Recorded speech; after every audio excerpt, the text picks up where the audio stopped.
It's that time, guys. So my final video / audio chunk for Blade Show is here, and this is my interview with Ken Onion Sr. and Ken Onion Jr.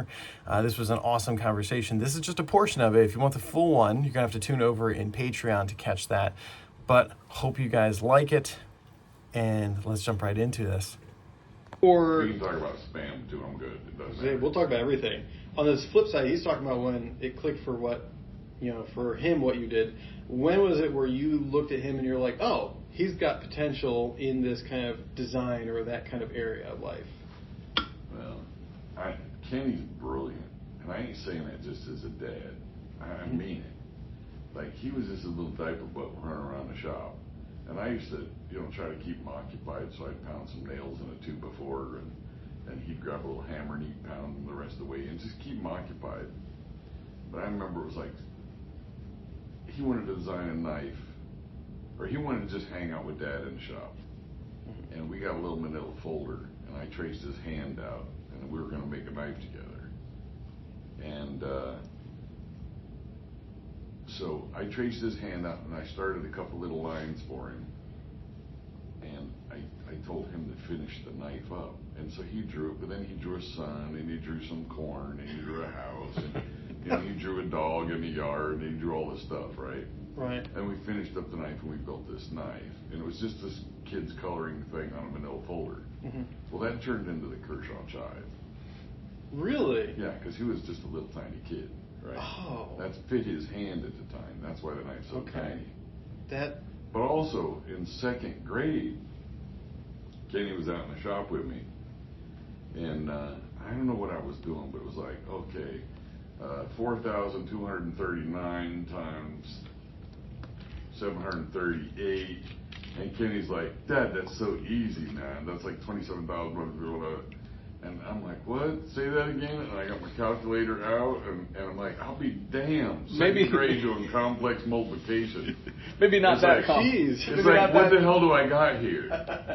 Maybe not down to that decimal point. Well, I don't think it was that many digits. Well, I don't remember, but it was a lot. And it was like, holy shit. And I couldn't do it in my head.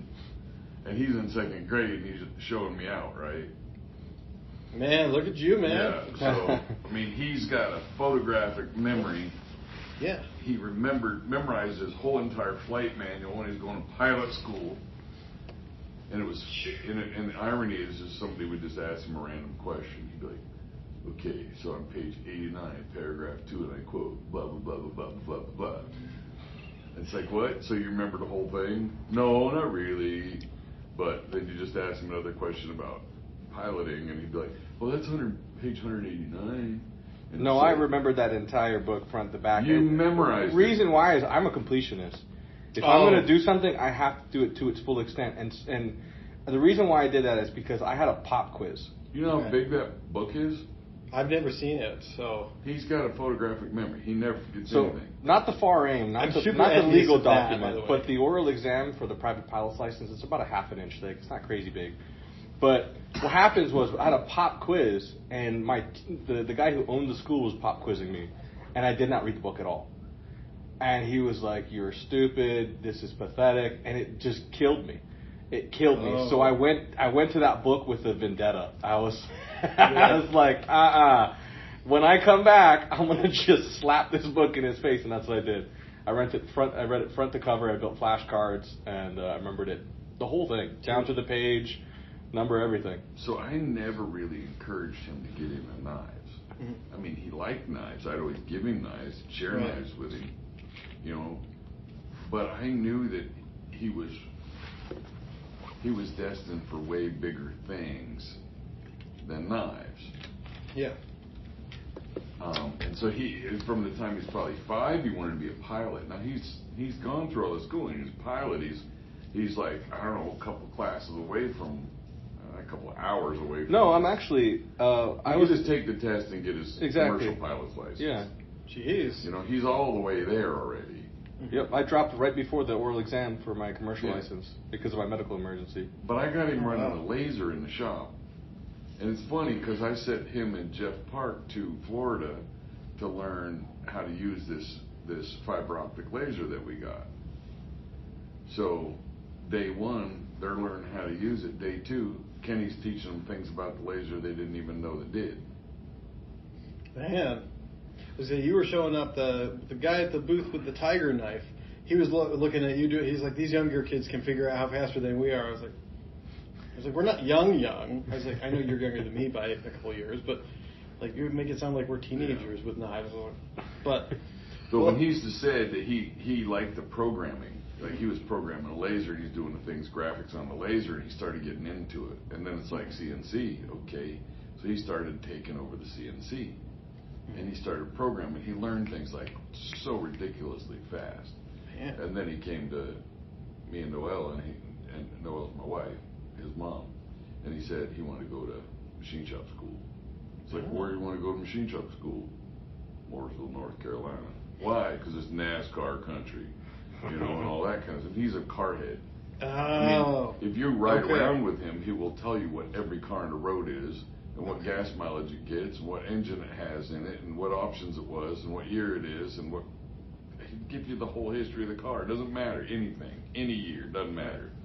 Man. So, I mean, he's just like that. Yeah. So he took to this programming thing.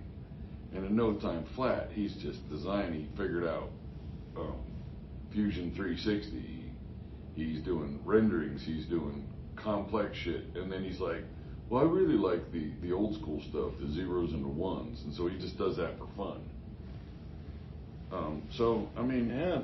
He just fell in love with this. And now he's designing, and he's CAD and camming, and he's rendering, and he's running machines, and he's really good at it. And it's something I don't even know that he knew he was as good as he is at it. So I think it's really cool. I mean, I was going to say, you and I, when we had our conversation, just hearing you talk about stuff, and even the knife you showed me with the rivets and everything, and how you described how you figured out how to do that, I was like, now again, I'm not a super technical, I can do mechanical type stuff, but like that kind of thing, so I was like, oh. Yeah. And I'm just a super proud dad too, so, and it's nice to be able to go to work and have my son come with me too. Well, I was going to say, it must be, like, you get the best of both worlds. You're like, you get to talk shop, but also have your own separate identities kind of thing of, you share the similarities, but you also have your own things. No, I love super that. Analog. Because we're bringing our talents in together.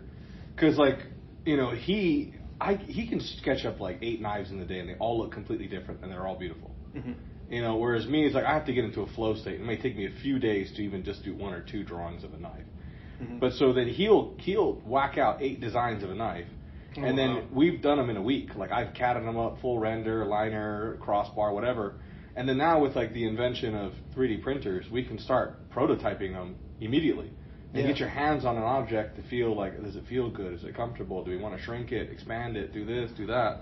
Mm-hmm. It's so cool. And I feel like that's kind of like the beauty of going into business with my dad, is I can bring my talents to the table. Right. And he's already has his talents, that's been, honed in for so many years. And it kind of just elevates the two of us, And I'm like, he's speeding up his process, and, he's teaching me things. And it's kind of a, a symbiotic thing. The back and forth. Yeah. So I'm super analog. I still design everything with a pencil and paper. I still freehand grind everything. I still shape my handles by hand. Still do all hand polishing. Everything's hand. Right. I'm much more comfortable in front of a Bridgeport than a CNC. I'll have to show you. I have it with me. I've showed him, but after we're done, I'll show you one of my dad's knives that he did.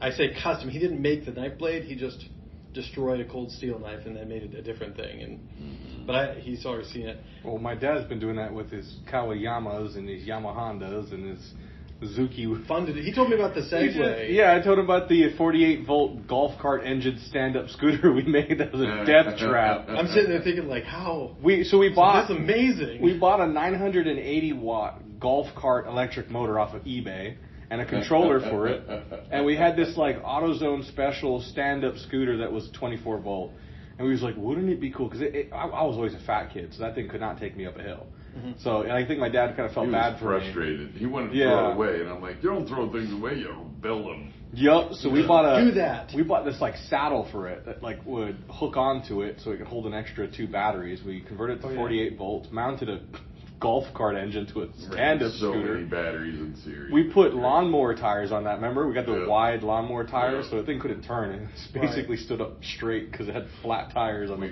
We painted it all military camo and painted skulls Yeah. and crossbones on it and everything. And it didn't matter if you stood all the way at the front wheel. That thing would still take a wheelie.